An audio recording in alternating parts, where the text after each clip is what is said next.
Idul Adha datang, di saat 10 Dzulhijjah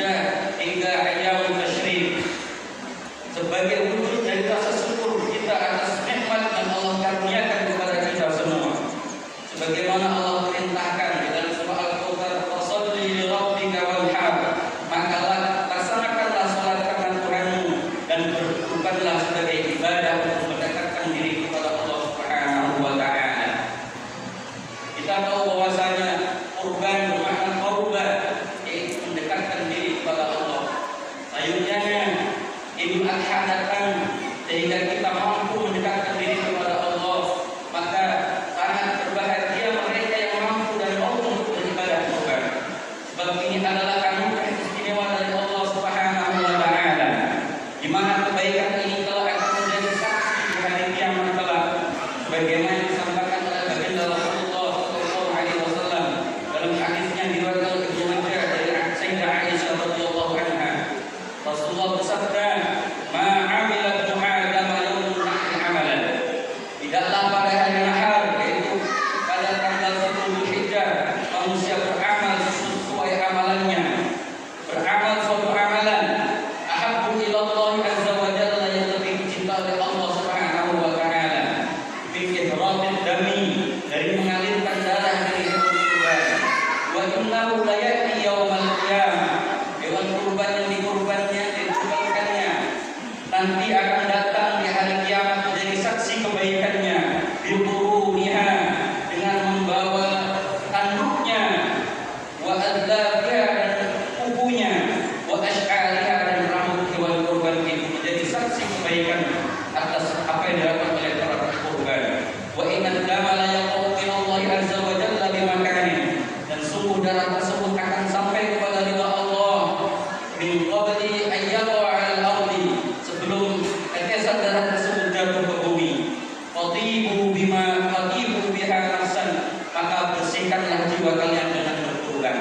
Begitu besar keutamaan pahala kurban, makanya disyariatkannya di bulan Dzulhijjah, di bulan Ayyamut Tasyrik, di bulan yang dimuliakan oleh Allah Subhanahu wa taala. Ma'asyiral muslimin jama'atul hal dimuliakan oleh Allah. Ibadah kurban adalah ibadah yang memiliki hubungan erat antara Nabi Ibrahim alaihi salam dan putranya. Maka di momentum Idul Adha ini, marilah kita ambil hikmah atau pelajaran dari kekasih Allah Nabi Ibrahim alaihi salam. Bagaimana kita tahu perasaan Nabi Ibrahim alaihi salam yang menanti waktu lama untuk kedatangan putranya, untuk kelahiran putra yang tercintanya, sehingga lahirlah Nabi Ismail. Ketika Nabi Ismail bertambah besar, hati Nabi Ibrahim makin bertambah cintaan kepadanya. Itu adalah sifat manusiawi, bahwasanya manusia cinta dan suka kepada anak-anaknya. Bagaimana keadaan anak Nabi Ismail? Dan tetapi di saat itu pula, dengan kegembiraannya, dengan kesenangannya, datanglah ujian yang Allah berikan. Ujian itu untuk menyampaikan, untuk meneguhkan hati Nabi Ibrahim apakah benar-benar memiliki keikhlasan, kesabaran, dan takwaan kepada Allah Subhanahu wa taala. Hal itu diabadikan di dalam Al-Qur'an. Allah bersabda, Allah berfirman di dalam Al-Qur'an, "Falamma balagha ma'ahu sa'ya qala ya bunayya." Maka tatkala Nabi Ismail sampai pada umur yang sangat berusaha bersama-sama Nabi Ibrahim, apa yang dikatakan itu? Qala ya bunayya, wahai anak Ismail, inni ara fil manam, aku telah bermimpi di dalam mimpiku, anni adbahuka, sesungguhnya aku menyembelihmu, fanzur madza tara, maka pikirkanlah bagaimana pendapatmu, apa pendapatmu. Apa yang dikatakan Nabi Ismail dengan Tuhan hatinya? Qala ya abati if'al ma tu'mar. Itu dahsyatnya putra yang dididik dengan baik, putra yang dididik dengan baik sehingga juga keteguhan apa yang disampaikan dan apa yang diperintahkan Allah Subhanahu wa taala. Ya abadi, wahai ayahku, if'al ma tu'mar, lakukanlah apa yang menjadi perintah Allah Subhanahu wa taala. Satajiduni insyaallah, maka kamu akan mendapati kami, wahai Nabi Ibrahim, wahai ayahku, minas sabirin, termasuk orang-orang yang sabar. Atas dasar ketakwaan dan keikhlasan yang dimiliki oleh Nabi Ibrahim, maka muncul keyakinan bahwa semua yang dimilikinya saat ini adalah sekedar titipan Allah Subhanahu wa taala. Maka dengan penuh ketakwaan Nabi Ibrahim memiliki kecintaan kepada Allah Subhanahu wa taala dan melaksanakan perintah Allah Subhanahu wa taala. Dari sini kita bisa menganalogikan kehidupan kita di saat ini, bahwasanya jabatan yang kita miliki, harta yang kita miliki,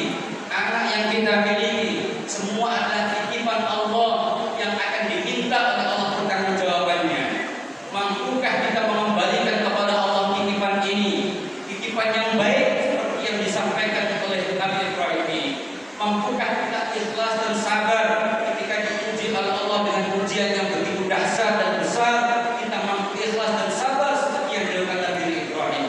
Maka dari sini patutlah kita titipan yang belum diambil oleh Allah kita jaga dengan baik supaya titipan ini menjadi nilai pahala dan keberkahan dalam hidup kita. Jamaah hadirin hadirat yang dimuliakan oleh Allah, di bulan Dzulhijjah ini tidak hanya disyariatkannya menyembelih kurban saja, akan tetapi di bulan Dzulhijjah ini kita disyariatkan oleh Allah Subhanahu wa taala untuk melaksanakan ibadah haji. Bagaimana firman Allah, "Walillahi 'alan nasi hajjul baiti man istata'a ilaihi sabila wa man kafara fa innallaha ghaniyyun 'anil 'alamin." Walillahi 'alan nasi hajjul baiti, mengerjakan haji adalah kewajiban manusia terhadap Allah Subhanahu wa taala. Kepada siapa? Man istata'a ilaihi sabila, kepada orang yang mampu melaksanakan pergi ke Baitullah. Wa man kafara, barang siapa yang mengkufuri, barang siapa yang mengingkari kewajiban ibadah haji. Wa innallaha ghaniyyun 'anil 'alamin. Ketahuilah bahwasanya Allah Maha Kaya dari seluruh alam ini. Di dalam kesempatan haji ini kita tahu jutaan manusia pergi ke Arafah kemarin di tanggal 9 Dzulhijjah, puncak ibadah haji. Jutaan manusia menangis dengan terik matahari yang begitu dahsyat panasnya. Mereka meminta kepada Allah Subhanahu wa taala supaya diterima ibadah dan amalnya di sisinya oleh Allah. Akan tetapi perlu kita tengok di samping kita di Rafah, Gaza, Palestina, saudara-saudara kita, ribuan jutaan manusia kelaparan, menangis, banyak yang meninggal dibombardir oleh Yahudi. Patutkah kita sebagai saudara muslim berdiam diri dan tidak empati kepada saudara-saudara kita? Jangan sampai kita yang mampu melaksanakan ibadah kurban, kita tidak mampu membantu walaupun secara materi, paling tidak kita mendoakan mereka. Jangan sampai ibadah haji kita, ibadah puasa kita, puasa Arafah, ibadah kurban kita tidak diterima karena disebabkan kita tidak peduli dengan saudara muslim. Dalam sebuah kisah yang disebutkan di dalam kitab An-Nawadir yang dikarang oleh Imam Syafi'i, bahwasanya pada suatu hari ada Abdullah bin Mubarak.